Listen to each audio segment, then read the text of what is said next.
Chapitre 2.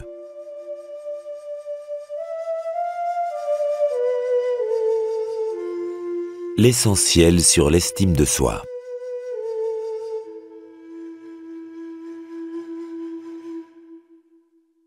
L'objet de l'esprit est d'être content de soi devant soi-même.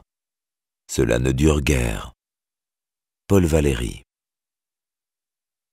Nous sommes un mélange incertain. Tantôt nous ne faisons qu'un avec nous-mêmes, nous agissons et pensons en harmonie. Tantôt nous souffrons d'éotoscopie, nous nous regardons exister et agir comme si nous étions extérieurs à nous-mêmes. Et nous nous voyons dire, faire ou penser des choses dont nous savons qu'elles ne sont pas les bonnes.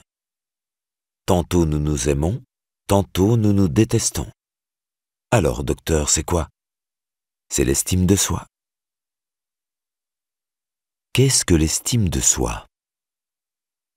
L'estime de soi, c'est 1. Ce que je pense de moi. 2. Comment je me sens avec ces pensées. 3. Ce que je fais de ma vie avec tout ça. C'est ce mélange des regards et des jugements que je porte sur moi, car aucun regard n'est neutre, surtout sur soi-même. C'est aussi un autre mélange, celui du jugement à propos de moi et du jugement de moi sous le regard des autres, car l'estime de soi n'a de sens que dans le cadre de relations sociales.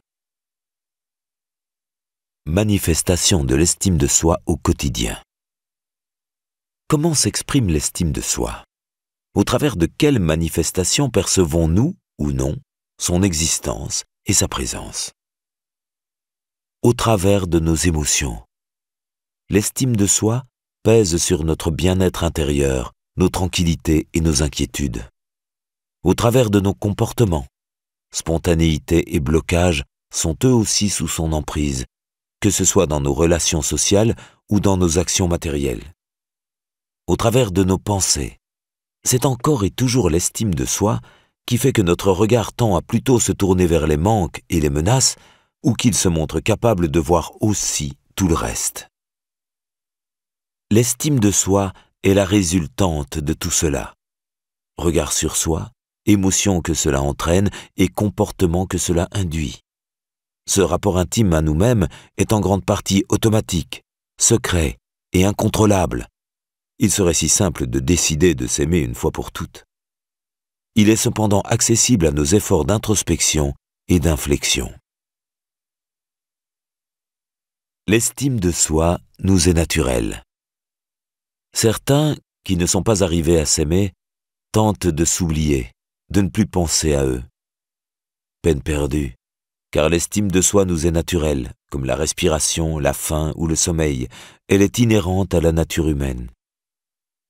Pas un être humain qui n'ait une idée sur lui-même, sur sa valeur à ses yeux et à ceux d'autrui. Pourquoi? Tout d'abord parce que l'estime de soi est indissociable de la conscience de soi. Nous sommes dotés de la capacité de réfléchir sur nous, de nous observer en train d'agir. Cette conscience de soi réflexive est une chance extraordinaire offerte à notre espèce. Elle permet d'avoir du recul sur soi, de s'observer, de s'analyser, donc de se changer, de s'adapter, de s'améliorer. Mais elle peut aussi servir à se détester, se mépriser, se critiquer, à se rendre la vie impossible et inconfortable. Et stérile parfois, car ces agressions vis-à-vis de soi peuvent paralyser toute forme d'action. Ensuite, parce que l'estime de soi est liée à notre statut d'animal social. En tant qu'humains, nous sommes condamnés à une existence en groupe, car notre survie ne peut se concevoir qu'au milieu de nos semblables, dans un rapport plus ou moins étroit à eux. Et donc dans le souci, parfois l'appréhension, de ce qu'ils pensent et ressentent vis-à-vis de nous. Nous sommes naturellement dotés d'un sens de l'autre, afin de pouvoir, au moins assez grossièrement, décoder ses besoins. Pouvoir supposer, imaginer ce que pense autrui est une chance. Cela nous permet de voir que nous sommes acceptés et de nous adapter si nous ne le sommes pas. C'est aussi une malchance parfois, si cette fonction de détection devient fonction d'imagination. On se met à supposer plus qu'à observer, à redouter plus qu'à attendre de voir ce qui se passe. On finit par ne plus voir en l'autre qu'un regard intrusif et un jugement sévère, à redouter le rejet au lieu de susciter l'acceptation, à craindre l'échec au lieu de chercher la réussite. L'estime de soi influence notre façon d'être. L'estime de soi est un carrefour. Elle est une source d'informations permanentes sur notre adéquation à l'environnement. Douter de soi a pour fonction de nous inciter à modifier notre façon d'être. Les informations que nous délivre l'estime de soi sont précieuses. Savourer lorsque tout va bien, s'activer en cas inverse. Un ego en bon état de marche est un outil précieux pour la survie et la qualité de vie. Finalement, l'estime de soi est une sorte de tableau de bord du moi qui va influencer notre style de conduite. Comme un tableau de bord de voiture, sa mission est donc de nous signaler tout ce qui fonctionne et tout ce qui ne fonctionne pas dans notre moteur psychique. Sur le tableau de bord de votre voiture, vous avez une jauge d'essence, un voyant indiquant la charge de votre batterie, etc. L'estime de soi, de même, nous signale si nos besoins fondamentaux sont satisfaits, si nos réservoirs d'affection ou de réussite sont pleins ou pas trop proches du zéro. En effet, les carburants de l'estime de soi se répartissent en deux grandes catégories. D'une part, les signes de reconnaissance sociale, toutes les manifestations d'affection, sympathie, amour, admiration, estime reçues de la part des autres personnes.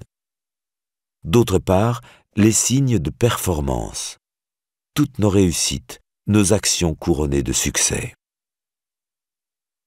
Sur un tableau de bord de voiture, des voyants d'alarme nous informent aussi des problèmes. Température du moteur trop élevée, manque d'huile, réservoir d'essence bientôt vide. Il en va de même en matière d'estime de soi. Les problèmes peuvent venir de multiples domaines, mais l'estime de soi est surtout sensible aux échecs et aux rejets. Deux manières d'être en danger pour un animal social comme l'être humain. En étant ou en ne se sentant plus efficace sur son environnement, ou bien en se faisant marginaliser vis-à-vis du groupe. Dans une automobile, enfin, le tableau de bord est censé faciliter la conduite. Nous tenons compte des informations qu'il fournit pour ajuster notre manière de rouler. Pouvons-nous continuer ainsi? Faut-il s'arrêter, conduire différemment, foncer chez un garagiste? De même, l'estime de soi n'est pas un simple outil d'information sur nos succès matériels ou sociaux. Elle joue un rôle plus important encore dans notre personnalité, car elle influence notre style de conduite psychocomportemental. C'est elle qui nous rend craintifs ou audacieux, qui nous pousse à nous révéler ou à nous rétracter. L'estime de soi est plus que jamais nécessaire. Jadis, nous ne choisissions pas notre conjoint, ni notre métier. Notre famille le faisait pour nous. Nous ne choisissions pas notre destinée, nous avions une place dans la société. Nous évoluons aujourd'hui dans des sociétés individualistes et compétitives. Il faut s'y montrer capable pour conquérir un travail, de l'amour. Nous pouvons très bien ne pas avoir de place. Pas de travail, pas d'amour, pas d'amis. Nous pouvons atteindre le néant relationnel dans une relative indifférence de la part des autres. Les liens sociaux sont aujourd'hui distendus comme jamais peut-être dans une société humaine. La construction de soi est ainsi devenue indispensable dans des périodes comme la nôtre, fondée sur l'autonomie et la performance individuelle. Au passage, précisons qu'il est vain de regretter les anciennes sociétés où l'individu était soumis au groupe de manière écrasante. L'estime de soi y dépendait de la conformité aux normes. Il s'agissait en gros de rester à sa place. La tâche était plus simple, mais au prix d'une soumission à des règles plus manifestes et surtout plus rigides encore que celles auxquelles nous sommes aujourd'hui soumis. Mieux vaut avoir la possibilité de travailler à l'invention de soi, selon la belle formule du sociologue Jean-Claude Kaufmann. Nous ne pouvons donc pas, aujourd'hui, nous passer de l'estime de soi. Pour survivre en ce monde, pour éventuellement le changer. Il en a bien besoin. Si nous ne prenons pas soin de nous, si nous ne disposons pas d'un minimum d'estime et de respect pour nous-mêmes, alors nous n'agirons pas, ou moins bien, et avec moins de lucidité et de sérénité. Disposer d'une bonne estime de soi, ce n'est donc pas baigner dans une acceptation béate et naïve de ce qui est et de ce qu'on est.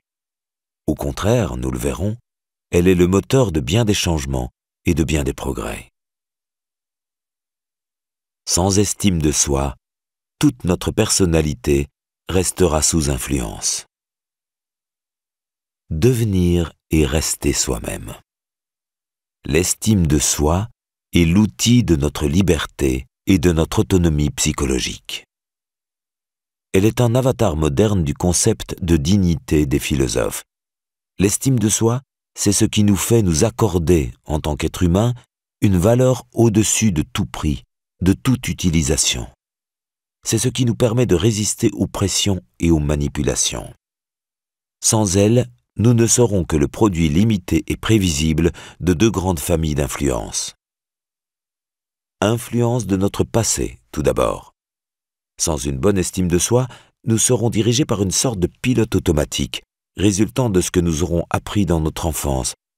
Par l'exemple, comment nos proches se comportaient et se traitaient eux-mêmes, ou par le discours, comment on nous traitait. Si nous n'y prenons garde, si nous ne nous méfions pas, ce pilote automatique issu des apprentissages du passé influencera nos jugements sur nous. Je ne vaux pas grand-chose, je ne mérite pas grand-chose, je dépends du bon vouloir des autres, ou nos jugements sur les autres. Rien à attendre de la vie, de la société, tout ce que fait l'humain est médiocre et absurde.